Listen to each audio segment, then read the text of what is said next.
तस्वीर हम दिखा रहे हैं योगेंद्र जी, ये तस्वीरें ओडिशा की। नए मुख्यमंत्री मोहन जी शपथ लेंगे और प्रधानमंत्री मोदी वहां पहुंच चुके हैं। और ये भी वो राज्य है जहां एक लंबे दौर तक नवीन पटनायक का राज रहा है, बीजेडी का राज रहा है।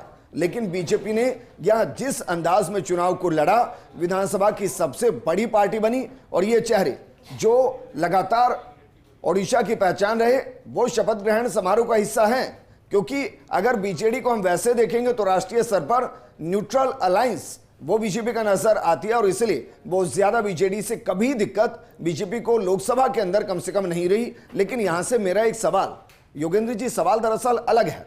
सवाल यह है कि कांग्रेस के जब हम गठबंधन को देखते हैं तो वहां हमें नजर आता है कि कांग्रेस ने सीटों का गठबंधन किया, दूसरी पार्टियों को चुनाव लड़ाया और वहां वो दूसरी पार्टियां तेजी से बढ़ती हुई नजर आई। लेकिन बीजेपी के साथ उल्टा है। बीजेपी जहां जिस पार्टी से गठबंधन करती है, अगले 5 साल 10 साल में वो कोशिश करती है कि वहां अपने कार्यकर्ताओं को खड़ा कर दिया जाए, वहां खुद को मजबूत कर दिया जाए और वहां अपने दम पर सरकार बनाने की स्थिति में आ जाए। और ये दोनों के बीच की एक राजनीति की जो अलग अंतर है, वो कांग्रेस को कमजोर और बीजेपी को मजबूत करता है। आपने सही कहा विजेंद्र, दोनों का आपको फर्क समझना पड़ेगा। भारतीय जनता पार्टी का सवाल है तो जहां तक भारतीय जनता पार्टी वो निरंतर कोशिश करती है आगे बढ़ाने की, और यही वजह है कि नवीन पटनायक ने बहुत मौकों पर साथ दिया उनका, कई बार अलायंस भी उन्होंने किया। लेकिन अंततः नवीन पटनायक वहां से हार गए और भारतीय जनता पार्टी ने प्रचंड बहुमत के साथ वहां सरकार बना ली। कांग्रेस की समस्या ये है कि कांग्रेस उतना नीचे गिर चुकी है, उतना नीचे जा चुकी है कि कांग्रेस को अपने अंदर ये भरोसा नहीं है कि अपने दम पर वो चुनाव लड़ेंगे तो कहीं वो सरकार या 100 के आसपास ही पहुंच पाते। इसलिए कांग्रेस 2 काम कर रही है।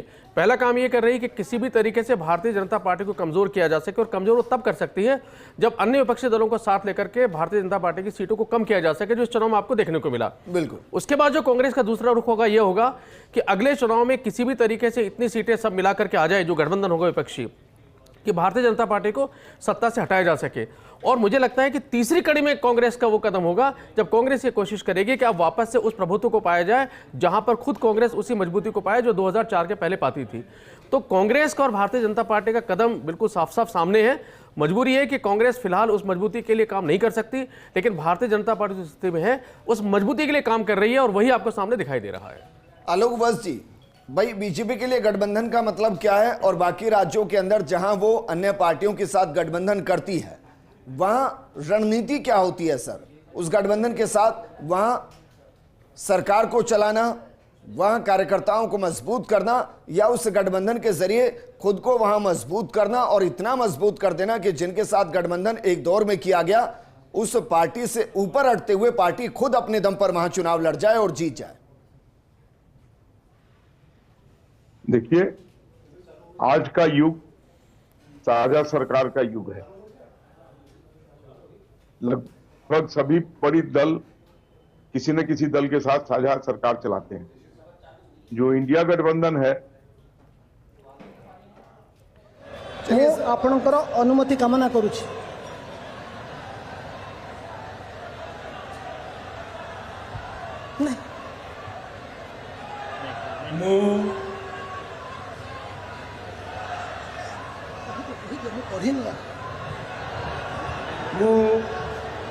श्री मोहन चरण माझी ईश्वरंक नाम रे शपथ करुअछि जे मु विधि द्वारा प्रतिष्ठित भारतर संविधान प्रति श्रद्धा और निष्ठा रखिबी, भारतर सार्वभौमत्व और अखंडता रक्षा करिबी, ओडिशा राज्यर मुख्यमंत्री रूपे मोर कर्तव्य श्रद्धा और शुद्ध अंतरकरण रे निर्वाह करिबी एवं बिना भय बा पक्षपात रे, बिना अनुराग बा देश रे सबु प्रकार लोकंक प्रति संविधान और विधि अनुसार न्याय प्रदान करिबी। मो श्री मोहन चरण माझी ईश्वरंक नाम रे शपथ करुअछि जे जो विषय राज्यर मुख्यमंत्री रूपे मोर विचार को अणाजिब बा मते ज्ञात हब, ताहाकु एपरी मुख्यमंत्री रूपे मोर कर्तव्यर समुचित निर्वाह निमित्त जेपरी आवश्यक हब, तत् भिन्न प्रत्यक्ष बा परोक्ष भावे कौन सी व्यक्ति बा व्यक्ति माननकु जणाइबी नहीं बा प्रकट करीबी नहीं। धन्यवाद।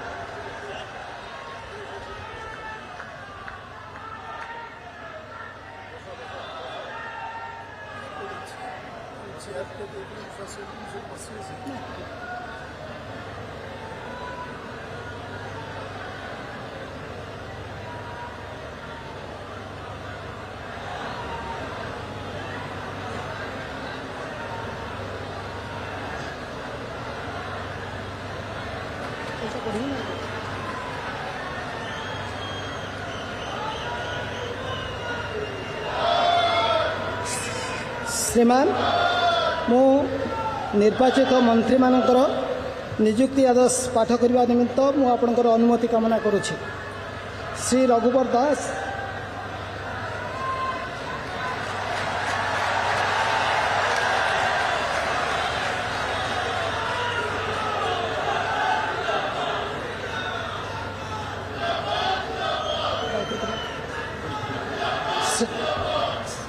श्रीमान निर्वाचित मंत्री मानकर नियुक्ति आदेश पाठ करने निमित्त मु आपनक अनुमति कामना करुछि।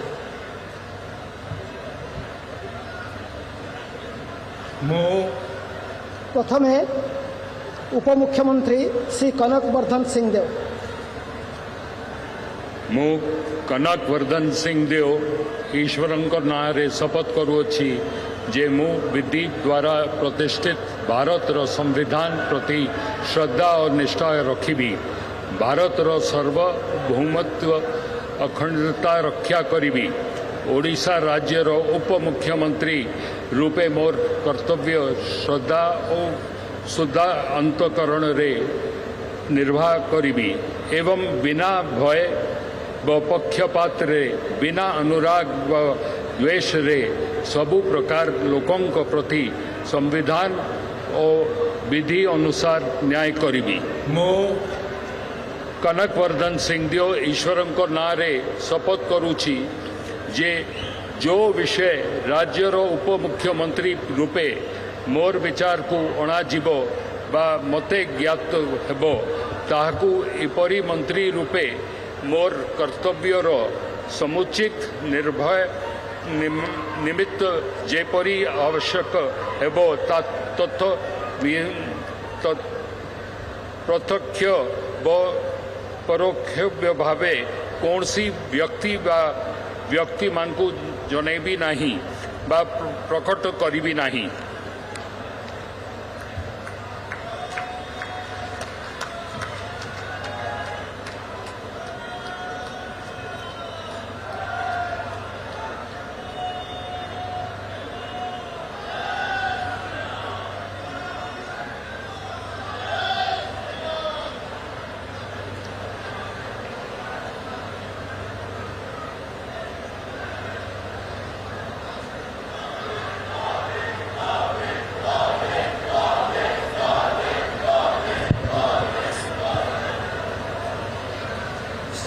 श्रीमती प्रभाती परिडा।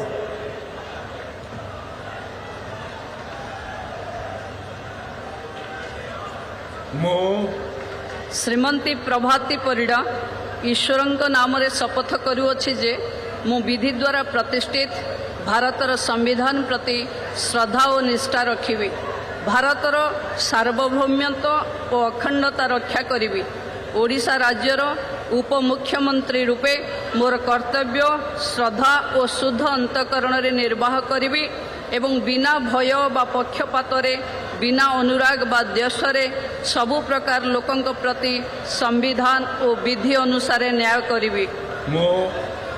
श्रीमती प्रभाती परिडा ईश्वरंक नाम रे शपथ करुअछि जे जेउ विषय राज्यर उपमुख्यमंत्री रूपे मोर विचार को अणाजिब बा मोते ज्ञात हेबो ताहाकू एपरी उपमुख्यमंत्री रूपे मोर कर्तव्यर समुचित निर्वाह निमित्त जेपरी आवश्यक हेबो तत् भिन्न प्रत्यक्ष बा परोक्ष भावे कौनसी व्यक्ति बा व्यक्ति मानकू जणाइबी नाही बा प्रकट करिबी नाही।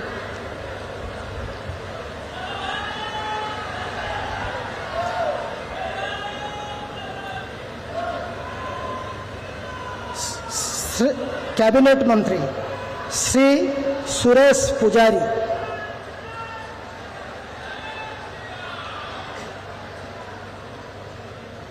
मो श्री सुरेश पुजारी ईश्वर नाम शपथ करुछि जे मु विधि द्वारा प्रतिष्ठित भारतर संविधान प्रति श्रद्धा और निष्ठा रखिबी, भारतर सार्वभौमत्व एवं अखंडता रक्षा करिबी, ओडिशा राज्यर मंत्री रूपे मोर कर्तव्य श्रद्धा एवं शुद्ध अंतरकरण रे निर्वाह करिबी एवं बिना भय बा बिना पक्षपात रे बिना अनुराग रे बा द्वेष रे सबु प्रकार लोकंग प्रति संविधान और विधि अनुसार न्याय करिबी।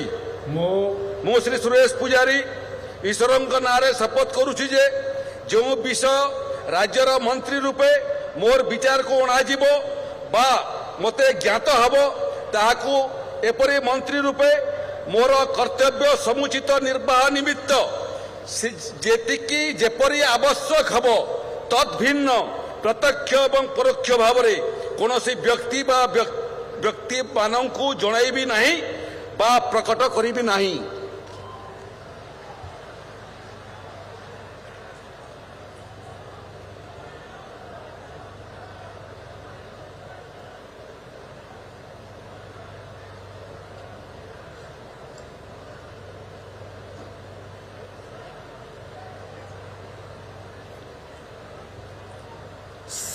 श्री रवि नारायण नायक।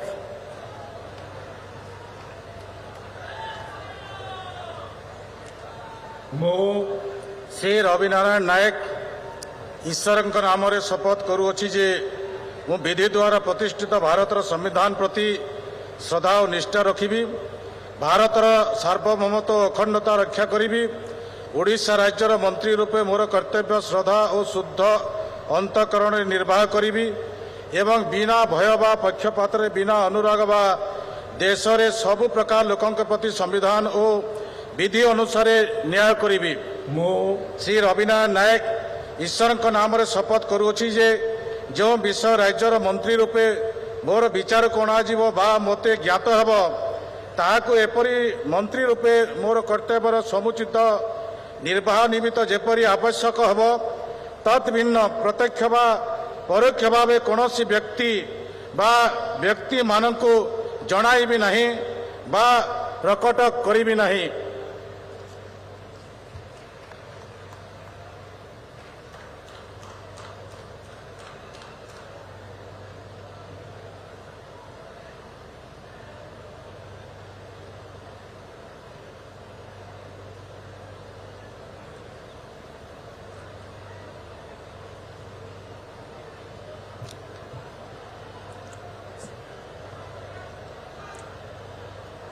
श्री नित्यानंद गंड।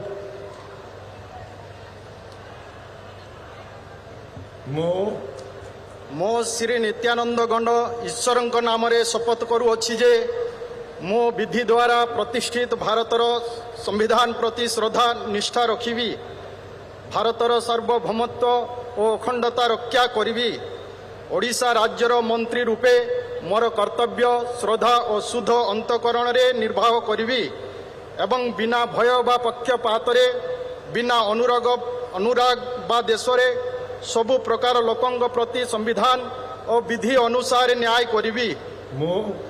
मो श्री नित्यानंद गण ईश्वर नाम शपथ करुअछि जे जो विषय राज्यर मंत्री रूपे मोर विचार को अणाजिब बा मते ज्ञात हब ताहाकू एपरि मंत्री रूपे मोर कर्तव्य समुचित निर्वाह निमित्त जेपरि आवश्यक हब तद्भिन्न प्रत्यक्ष बा परोक्ष भावे कौनसी व्यक्ति बा व्यक्ति मानू जणाइबी नहीं बा प्रकट करिबी नहीं।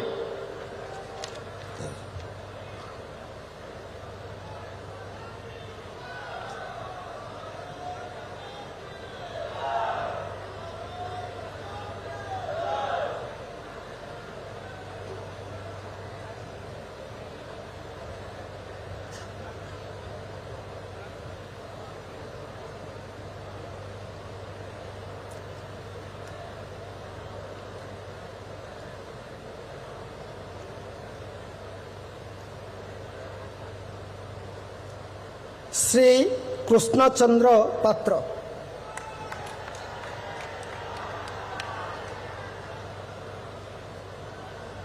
मु श्री कृष्णचंद्र पात्र ईश्वर नाम शपथ करुअछि जे मु विधि द्वारा प्रतिष्ठित भारतर संविधान प्रति श्रद्धा और निष्ठा रखिबी, भारतर सार्वभौमत्व और अखंडता रक्षा करी, ओडिशा राज्यर मंत्री रूपे मोर कर्तव्य श्रद्धा और शुद्ध अंतकरण निर्वाह करी एवं बिना भय बा पक्षपातितारे बिना अनुराग बा द्वेषरे सबु प्रकार लोकों प्रति संविधान और विधि अनुसार न्याय करी। मु श्री कृष्णचंद्र पात्र ईश्वर नाम शपथ करुअछि जे जो विषय राज्यर मंत्री रूपे मोर विचार को अणाजिव बा मोते ज्ञात हेबो ताहा एपरी मंत्री रूपे मोर कर्तव्य समुचित निर्वाह निमित्त जेपरी आवश्यक हेबो तत्भिन्न प्रत्यक्ष बा परोक्ष भावे कौनसी व्यक्ति बा व्यक्ति मानकु जणाइबी नाही बा प्रकट करिबी नाही।